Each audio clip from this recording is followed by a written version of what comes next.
कई बार हम सोचते हैं डर सिर्फ गांवों में होता है, पुरानी हवेलियों या जंगलों में।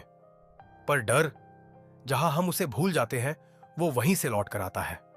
मैं हूं राघव। भेरसुना गांव की उस रात के बाद मुझे लगा था कि सब खत्म हो गया, पर असली डर तो अब शुरू हुआ था। दिल्ली लौटकर मुझे लगा सब सामान्य है, पर पहले ही दिन कुछ बदल चुका था।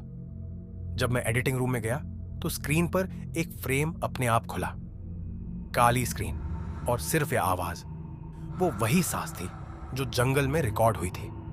रात को मैंने अपने बाथरूम में फिर वो दूसरी परछाई देखी, धीरे धीरे हिलती हुई, जैसे मेरी नकल कर रही हो। मैंने कैमरा ऑन किया। फ्रेम में सिर्फ मैं था, पर जब मैंने कैमरा बंद किया, आईने में दो चेहरे थे। अब मैं सो नहीं पा रहा था।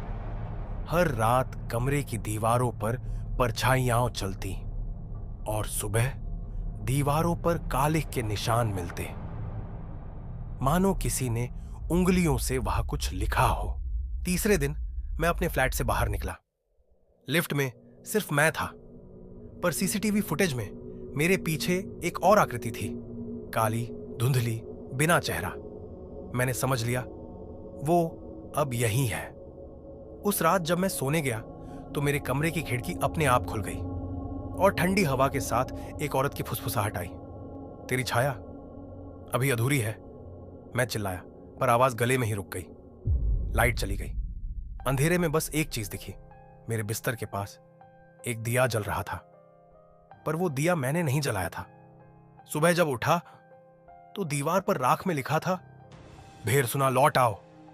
मैंने बिना कुछ सोचे वापस निकलने का फैसला किया। कैमरा, बैग, सब कुछ लेकर सीधा पहाड़ों की ओर चला गया। जैसे जैसे मैं भेरसुना के करीब पहुंचता गया, मौसम और काला होता गया। आसमान बादलों से नहीं, धुएं से भरा लग रहा था। गांव पहुंचा तो सब कुछ सुनसान था। न बच्चे, न औरतें, न धुआं। बस धानी मां का घर जलते दिए से रोशन था। मैं अंदर गया।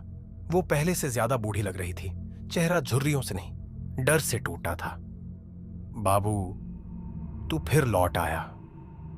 मैंने कांपते हुए पूछा।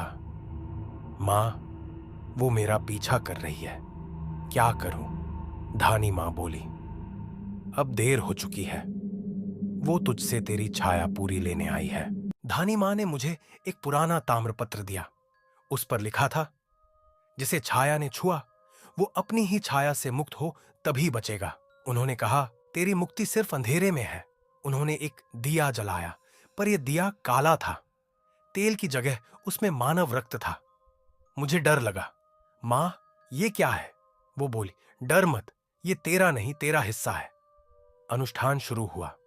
मैंने उस दिए को सामने रखा और मंत्र बोलने लगा। छाया आए, छाया जाए, रूप न दिखाए। अचानक हवा थम गई। सारी लपटें सीधी हो गईं और दिए के पीछे दीवार पर दो परछाइयां उभर आईं, एक मेरी और एक उल्टी दिशा में। धीरे धीरे वो उल्टी छाया दीवार से निकलकर मेरी तरफ आई। उसका चेहरा जलता हुआ था, पर आवाज मेरी जैसी। राघव, अब तू और मैं एक है। मैं पीछे हटना चाहता था, पर शरीर जड़ हो गया था। धानी मां ने जल्दी से मेरे हाथ में भस्म दी। इसे अपनी छाया पर डाल दे। मैंने कांपते हुए ऐसा किया और पूरा कमरा राख के धुएं से भर गया।